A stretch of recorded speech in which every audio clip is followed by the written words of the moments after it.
Also a very warm welcome to you, to the audience, to our panel discussion, which is entitled, How Can Decolonization Succeed in an African State which has been dominated by white people for centuries? In which we will also delve into the aspects of the movie which we just saw, but we will put our focus on the current state of decolonization in South Africa, the transnational impacts of the Rhodes Must Fall movement, and the struggle for decolonization from Black perspectives.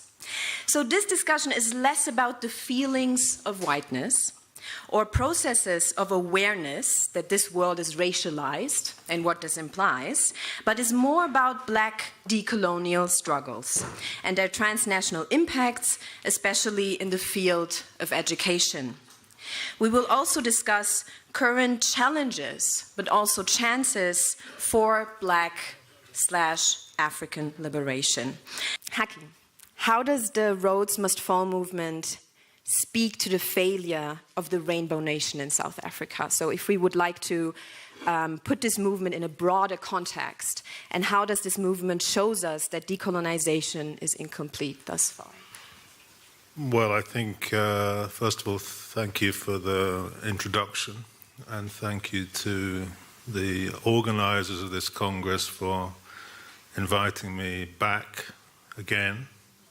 I must have done something right last time, being invited. Thank you very much. I think what we all saw in the film, in one way, speaks for itself. I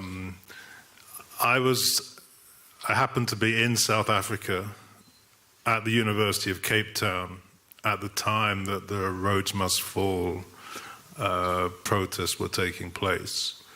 And particularly being in Cape Town and being at that campus, one is not surprised that those protests took place. In fact, you might say it's surprising they didn't take place before. What took so long? Because the situation there is so, the differences or the problems are so stark, so obvious. From the nature of the campus at the University of Cape Town. First, I should say that the University of Cape Town is one of the most beautiful university campuses in the world, probably. And Cape Town is one of the most beautiful cities in the world. But to see the poverty, the squalor, the levels of oppression, which the majority of people in Cape Town still face today, is, quite extraordinary. And also the fact that some of the crimes of the past have not been addressed. So the person who was my host was explaining to me, she actually comes from, anyway, I won't go into the whole story, but she was telling me the story of how the land that she and her family lived on was taken away from them during the period of apartheid and so on and so forth. This is not an unusual story. This happened to millions of people throughout South Africa. So I asked her, okay, so you're an educated person and so on. So what are you doing to get this land back? What are other people like you doing to reclaim their land, to reclaim everything that's been stolen? And she, shrugged her shoulders and said, well, there's nothing that can be done. There's no possibility of these problems being solved. There's no mechanism in the country to solve these problems. This is what we saw in the film, that the anger of people, especially young people who didn't even grow up in the period of apartheid, the children of the period after, have grown up in a society which tells them that the crimes and problems of the past have been solved. And yet they still face them on an everyday basis. And particularly in that city where you can see the great wealth, that people live in enormous mansions with beautiful sea views and, high walls and manicured gardens and so on. It's the most beautiful thing you've ever seen. but a majority of people live in absolute poverty. In fact, my friend who was my host took me to the township where she grew up. And we went there and I said, she said, some of my family still live here. I said, okay, let's visit them. She said, no. She said she wouldn't get out of the car. She said it was too dangerous to get out of the car. Such was the level of poverty and misery of those people in that particular township, which I won't name. So we see these things every day. In fact, in the news today, I saw that Robert Mugabe was saying that people are more free in Zimbabwe than in South Africa. Yeah. That he was pitying those in South. He said, at least in Zimbabwe, our people have land. So, anyway, to answer the question, to me, there is no surprise about these things. And it's a very good sign that many young people, students, workers, others are organizing themselves. There's still obviously a very long way to go. This was just the beginnings, in the sense that we saw the level of pain and suffering and opposition to what the present government of South Africa is doing or has not done. But I'm sure that these protests will continue and grow stronger until the basic problems that the people have in the country are solved. Thank you. Jessica, we've thought about before when we talked about certain comparisons, especially when it comes to the Rainbow Nation, which also in a sort of way delivers a promise of some sort of liberal multiculturalism. Yeah. Could you make that link strong? Yeah, so my name is Jessica de Abreu. I want to thank everybody for inviting me here. I'm so happy to see so many people today and to meet a lot of people today and to speak about these topics. So I am from the Netherlands. I was born and raised in Amsterdam, and there was a recent research done to identify how many people are in Amsterdam and what was their migrant background. And what came out is that Amsterdam is becoming more multicultural, diverse. Over 50% of the city has another ethnic background than necessarily native Dutch. However, you won't see that back also within our own universities. So something is happening there. So if you look at the country as in the Netherlands, which is white dominated, I think it's also sad for me to see that even in South Africa, where the majority is are black people, the poorest communities are black people. So what I'm trying to say is that in the Netherlands we have an anti-black Pete movement where we address institutional racism, and I see the same thing coming back in the Road Must Fall movement, where they're trying to address the institutional racism that is taking place. And every time when we speak about institutional racism, we're speaking about how het herleven van koloniale structuren, how the resurrection of the colonial order. So although the puppies have changed, the structures are still in place, or they never went away.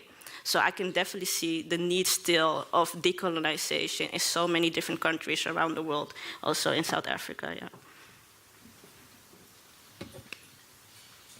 Yes, also maybe to add something from really this Pan-African knowledge. I think it was Kwame Nkrumah, right, who also in a sort of way gave a description of neocolonialism as being, I think he named it the last stage of imperialism by really, and I think South Africa is such a blatant example of how in a sort of way colonialism and apartheid continues and survives in a post-era.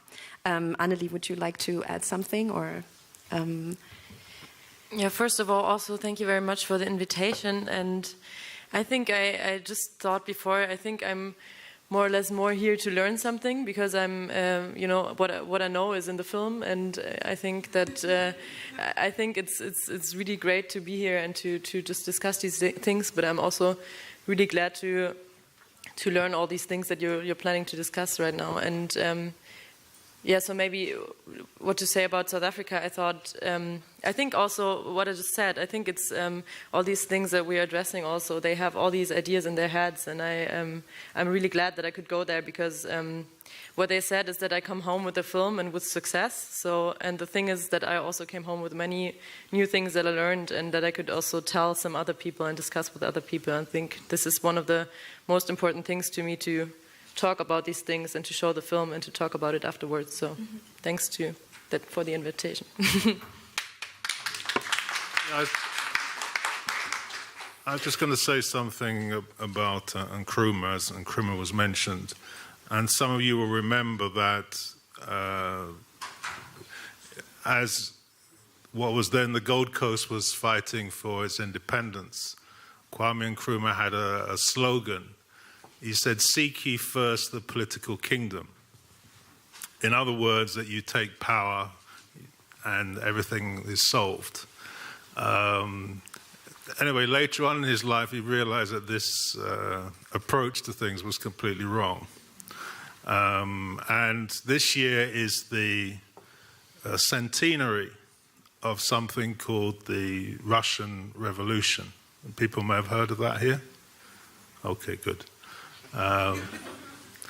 So one of the great features of that revolution, one of the reasons why we celebrate it, is that one can draw certain lessons from it. And whatever one thinks of the Russian Revolution and its aftermath, one of its great features was that the revolutionaries showed that you can't just seek the political kingdom. Or really the question is, whose political kingdom are you seeking? If you just take hold of the political kingdom of your enemies, then essentially your enemies stay in power. Their system remains. But if you smash that kingdom, that system, that state, and you develop your own, then at least you have a chance of developing something.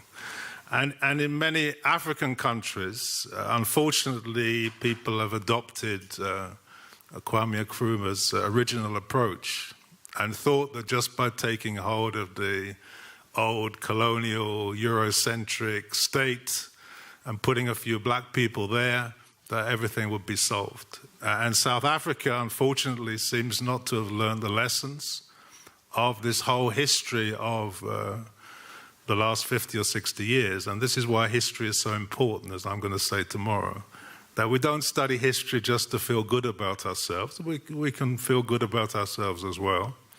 But we study history to learn the lessons of history. And if we don't learn those lessons, then we're destined to repeat them. And this is one of the key lessons. We have to smash these systems completely to the ground and get rid of them, political and economic.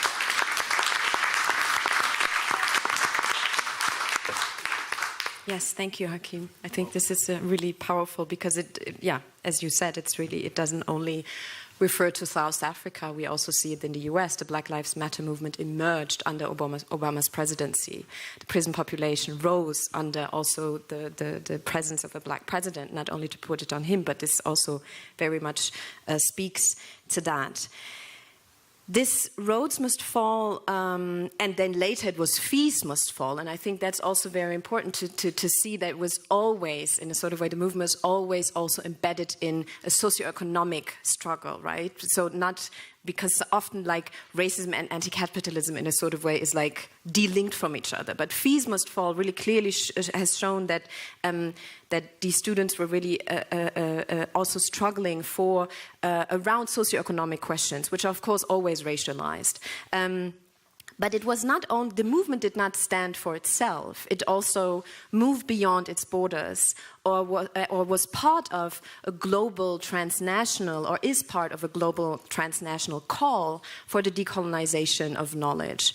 Jessica, there are also parts of this call of the decolonization of education and knowledge took place in the Netherlands, right? Could you share something about that with us? Yeah, definitely.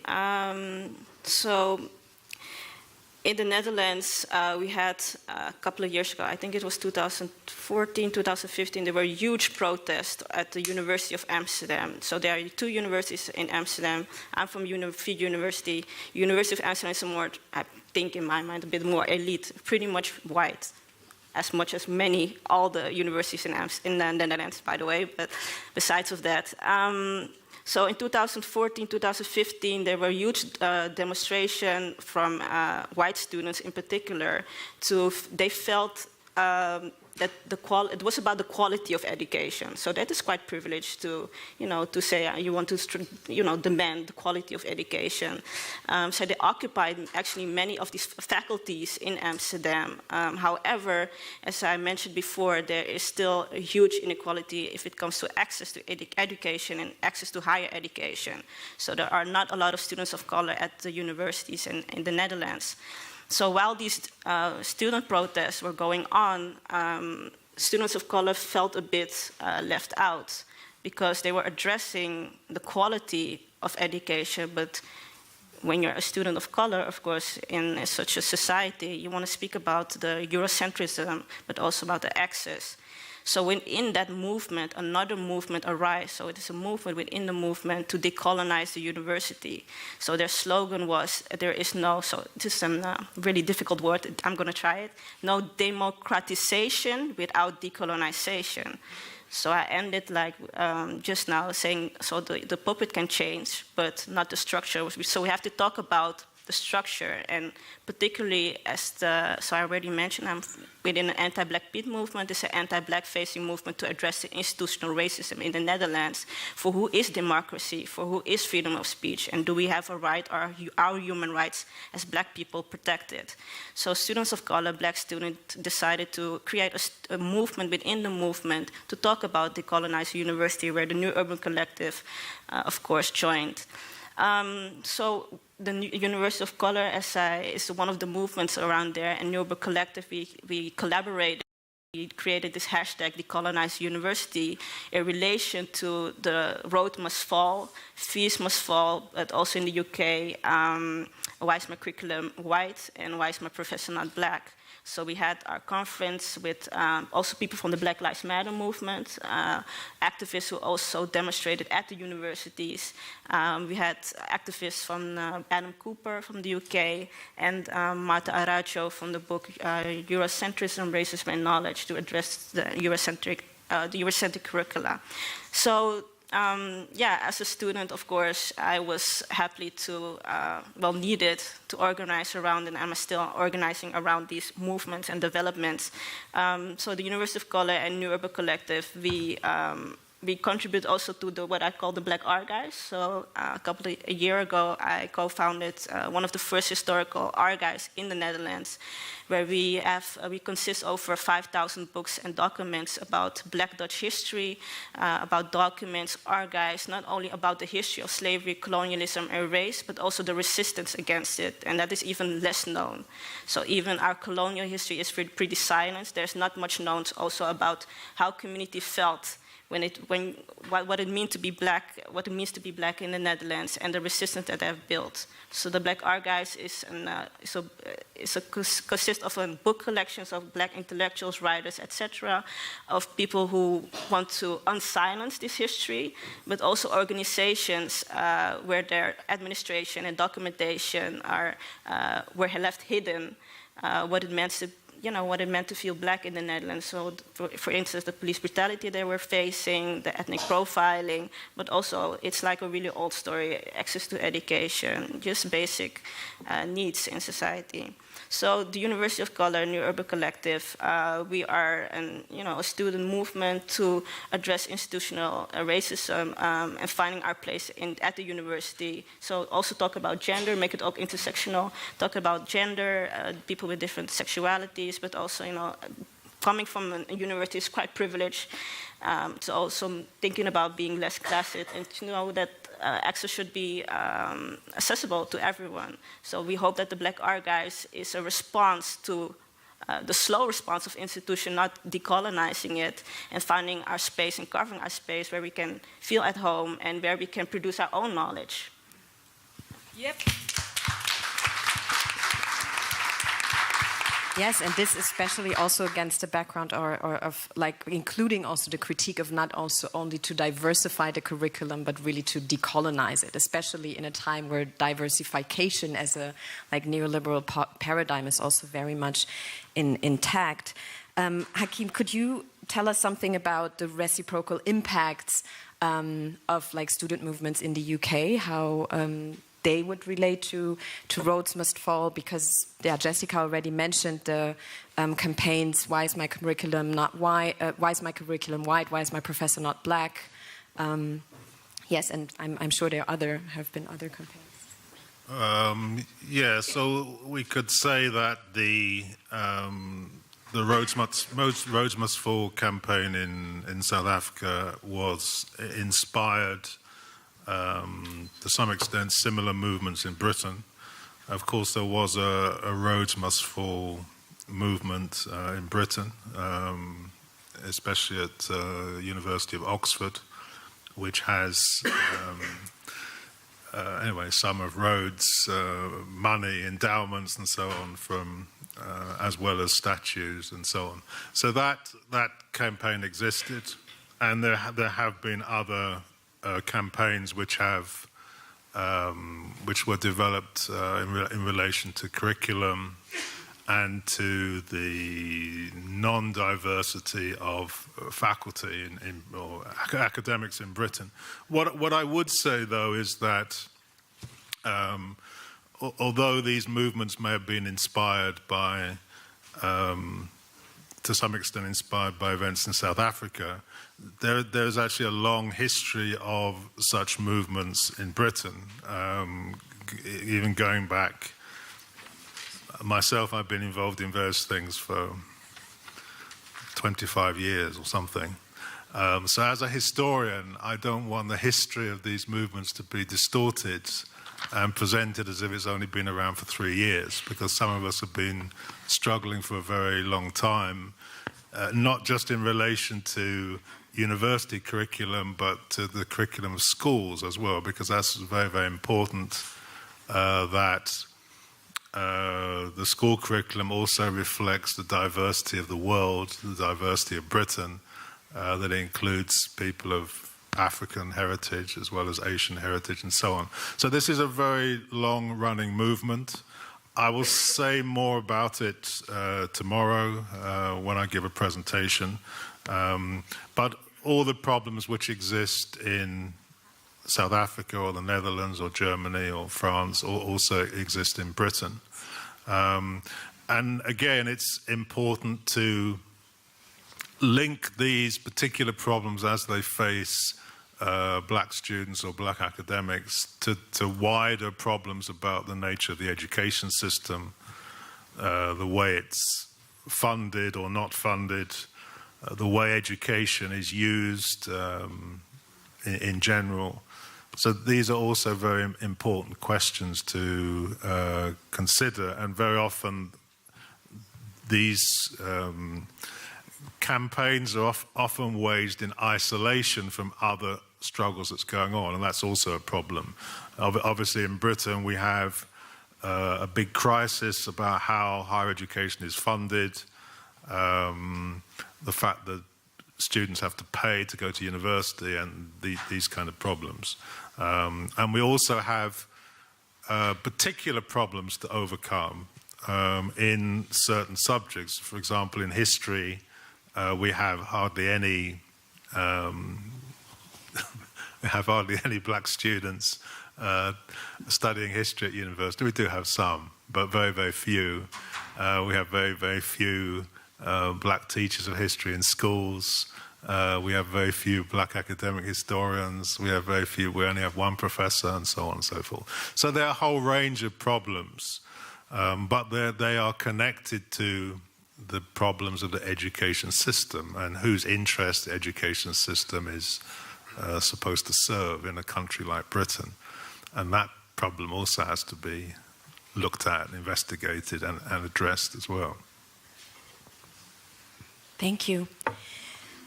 I'm going to direct one last question before we're going to open it up for broader discussion, because I think Jessica and Hakim have already really showed in a very good way how these struggles go beyond nation or transnational, but also are part of a broader struggle in terms of the themes, but also in terms of the historical connotation.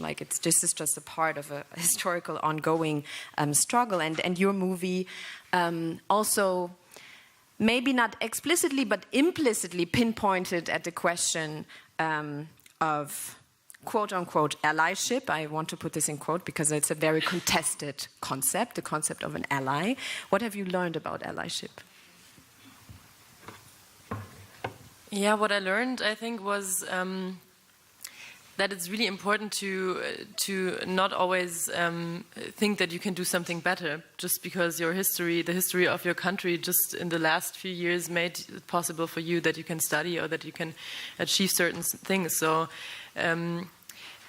the film for me, I was doing the film because you said before there was a seminar in my class, and you could apply to go to South Africa, and you applied with a concept. So I applied there, and I could go there. And what I was interested in is the question: how are students or people who are as old as I am living somewhere else, and they have different opportunities? So why is it like this? And so what I learned about what you call allyship is that you, just because you come from somewhere and because the society that you live in, like the small bubble that you live in, gives you certain opportunities, doesn't mean that you can do something better or whatever. So you're just the person that you are because of the society where you live in, and you have the opportunities because of your background and your history and the bubble that you live in, I think. So also what I'm saying in the movie, this is maybe the most important part that I learned is to try to solve these kind of problems, for myself, to try to go there and say, okay, I have the solution for you and I can help you to do this, but to try people to be conscious about to make people conscious about these problems. And so there's a group, it's called Disrupting Whiteness on the University of Cape Town, and I think it was really important for me to talk to them because I showed the film to them, and they were the ones who spread the film throughout the white community in Cape Town or on the UCT. So I didn't want to go with the film to somewhere and to show it to black people and say, okay, look, I made a film, see how cool I am. So this was not the idea. The idea was to, what I also say in the last words in the film, to try to make white people being, trying to make other white friends or whatever be conscious about what's going on from their perspective, from the white perspective, but I can only tell stories from my perspective. So I can take your perspective, or I can take Lucanio's perspective or Zetu's perspective from South Africa. So this was the really important thing, and this was also what I tried to do in the film, to not anymore make a film about their story, to not, it is still a film about their story, but for me it was really important to, in the end, turn around the perspective and say, okay, I'm trying to make a personal film about my experience, and I think to have made myself the protagonist of the film, that was one of the solutions that I had to this still really big paradox that the film has, because this film still exists. Yes, because it's still also a form of recentering whiteness, I think, and that's the point where I think it becomes the question of how can white people even contribute in this struggle? And I think there are different forms of first listen, follow in a sort of way also the leadership of these people who experienced that. But I think Jessica, who's also really involved in the current present movements of black struggles of color. Jessica, what is the role of white people in that? Wow. Okay. Oh, briefly before we have to. Maybe short, because then we can open it up after Hakim also. Actually, yesterday, at the Black Archives, we are still in the making, but we still do tours. So yesterday was really quiet for a really long time. There was a white group who actually joined the archives to come and see it, and they actually knew nothing about the history of slavery and colonialism. So I had to, tell the basics.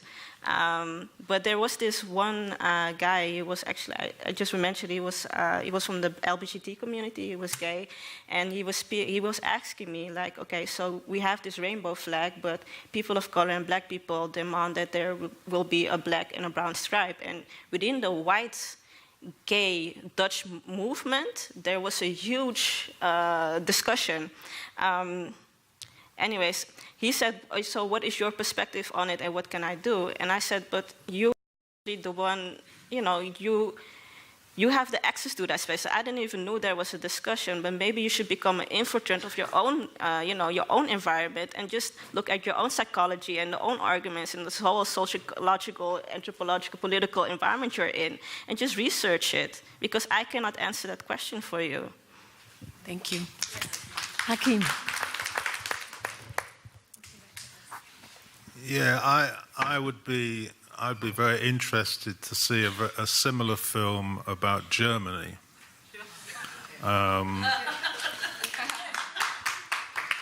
Because I wonder how the education system works in Germany. I wonder what the position of black people in the education system is in Germany.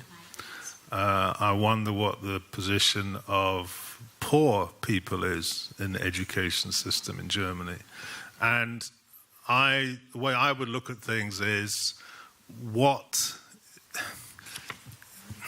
see, sometimes these questions are posed in a way that allows us all to sit around with folded arms and to either say how bad everybody else is or how, anyway, whatever, without ever doing anything. So the question is not what the role of these people, what is our role? That's really the question. So let's say as Germans, what is our role in dealing with these problems? Or as people in Britain, what is our role? So the main thing is that we have a role, not that we sit around and do nothing. And if, for example, we're looking at South Africa, what is the role of the German government in South Africa?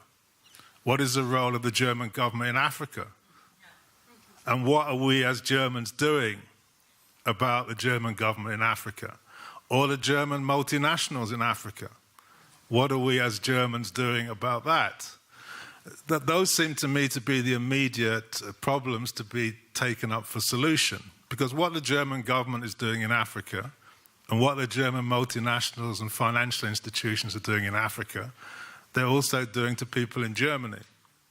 And it's the same in Britain. The British government is a major intervener in Africa. The big British multinationals are creating havoc in Africa. The NATO countries are invading countries like Libya or intervening in wherever it might be. So what are we as German citizens, British citizens, EU citizens, what are we doing about that? So this to me is not a question of black or white, or this seems to me irrelevant. Are we doing something? Are we taking action to deal with these problems? If we are, then we come to this Congress and we can talk about what we've done, which is really what a Congress is for. You discuss the work you've been doing, you sum it up, you learn the lessons, you plan the work for the next 2 years, and so on. Otherwise, what's it for? Yeah.